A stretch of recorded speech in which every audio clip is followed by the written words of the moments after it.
je vais vous montrer comment faire des gants de cuisine. Donc moi c'est ma mère qui me les a demandés pour Noël, donc j'ai décidé de lui en faire parce que peut-on vraiment refuser quelque chose à notre mère? Je ne pense pas. Honnêtement c'est plutôt facile à faire, mais je vais pas vous mentir, la partie où il faut croiser, c'est long. Donc si vous êtes un peu pressé, peut-être sauter cette partie, mais personnellement je trouvais que ça ajoutait un petit quelque chose au projet. Donc sans plus attendre, assurez-vous de like et de subscribe et allons-y!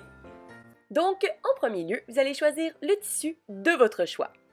Comme vous pouvez voir, entre les deux tissus, nous allons mettre un petit coussinet. Le mien était de 1/4 de pouce d'épais. Vous pouvez maintenant replacer le tissu et épingler le tout pour être certain que tout reste en place. Vous allez maintenant commencer à tracer les diagonales. Donc, personnellement, j'ai pris une craie et à chaque 10 cm, je faisais une petite marque. Et ensuite, j'ai relié toutes ces marques ensemble pour faire des diagonales. C'est un processus qui prend un certain temps, mais je pense que ça en vaut vraiment la peine parce que sinon vos lignes vont pas être droites, c'est déjà assez difficile comme ça.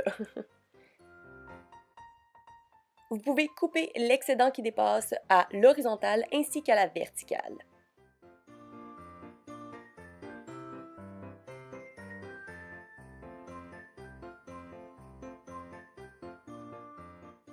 Une fois que toutes vos lignes vont être tracées à la craie, vous allez pouvoir maintenant les coudre à la machine à coudre et vraiment prenez votre temps et étirez votre tissu pour être certain qu'il n'y ait pas de faux plis.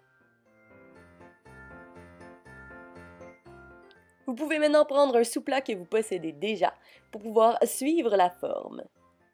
Donc personnellement, je voulais faire les coins ronds, donc je ne faisais que tracer le centre de chacune des lignes, puis j'ai relié ces lignes ensemble pour faire les coins ronds.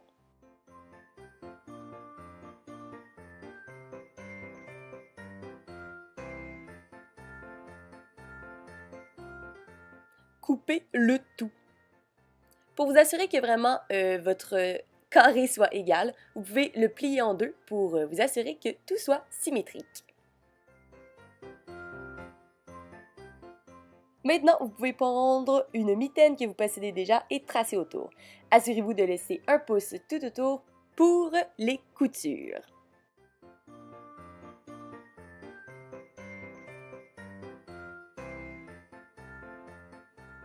Une fois que vous allez avoir coupé cette première main, ce qui est vraiment important, c'est de vous assurer de tourner la main de côté parce que sinon ça ne va pas fonctionner.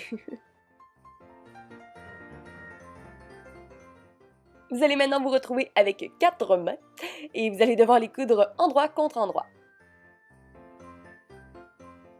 Pour vous assurer que la courbe de la mitaine ne soit pas trop raide, je dirais, vous pouvez faire des petites entailles en haut de la mitaine, donc en fait ce sont des petits triangles, ainsi que sur la courbe du pouce.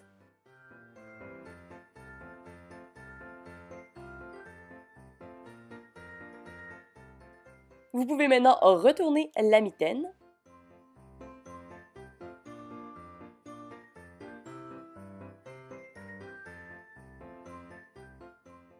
Vous pouvez ajouter un ruban et assurez-vous de laisser un excédent pour pouvoir faire une boucle.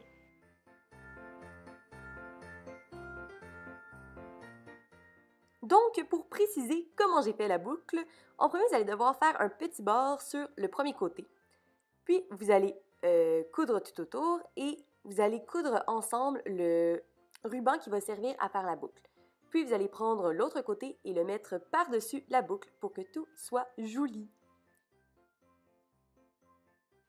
Personnellement, j'ai décidé de mettre un petit ruban tout autour de mon sous-plat. Assurez-vous de laisser un excédent pour pouvoir faire une boucle, pour pouvoir l'accrocher après un crochet. Le ruban que j'ai utilisé est un ruban à double pli pour avoir un beau fini. Alors j'espère que vous aussi vous allez vous faire des gants de cuisine ou les donner à quelqu'un dans votre famille. Et voilà, bye bye!